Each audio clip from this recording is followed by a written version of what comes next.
আখড়া জানতে চেয়েছিল কি এমন অপরাধ ছিল তার, যার জন্য একজন মানুষ এভাবে অচেনা হয়ে গেল।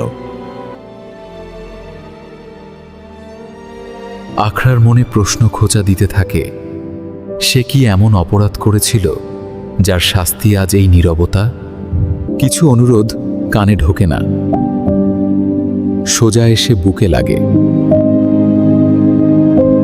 কিছু সিদ্ধান্ত চিৎকার করে নেওয়া হয় না, চুপচাপ উঠেই নেওয়া হয়।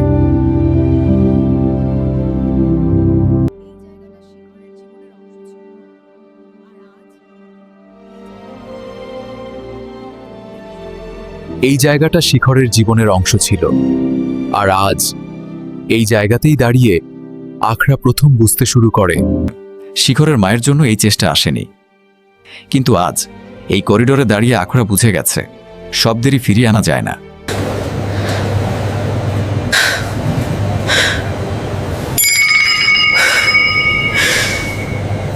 তুই তো এমনি আমার বাসার কাজের মেয়ের ছেলে, এখন আবার টাকা চাইছিস? প্লিজ একটু সাহায্য করুন, আমার মা মৃত্যুর সঙ্গে লড়ছে। তুই তো কাউকে টাকা ছাড়া সাহায্য করিস না, আজ তোর জন্য কেউ কেন করবে? তাহলে শিখরের মা টাকা আর সময়ের অভাবে মারা গেছেন। কিছু মানুষ একদিনে বদলায় না, তারা প্রতিদিন একটু একটু করে নিজেকে হারায়। শিখরও তাই করছিল। কিছু ক্ষমা চাওয়া যায়, কিন্তু পাওয়া যায় না।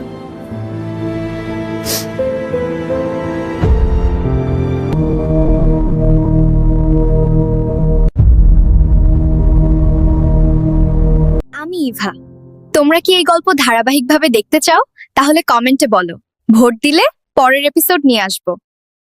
এটা একটা এআই এপিসোড, গল্পের নাম নীরব অপমান। তোমরা সঙ্গে থাকলে আমি আগাবো, তাই আমাকে সাপোর্ট করলে অবশ্যই কমেন্টে জানাও। পুরো গল্পটা পাবে এম স্টোরিজ চ্যানেল, এই প্লেলিস্ট নাম নীরব অপমান। লিংক আর বিস্তারিত কমেন্টে দেওয়া আছে, দেখতে চাইলে নিচে বলো।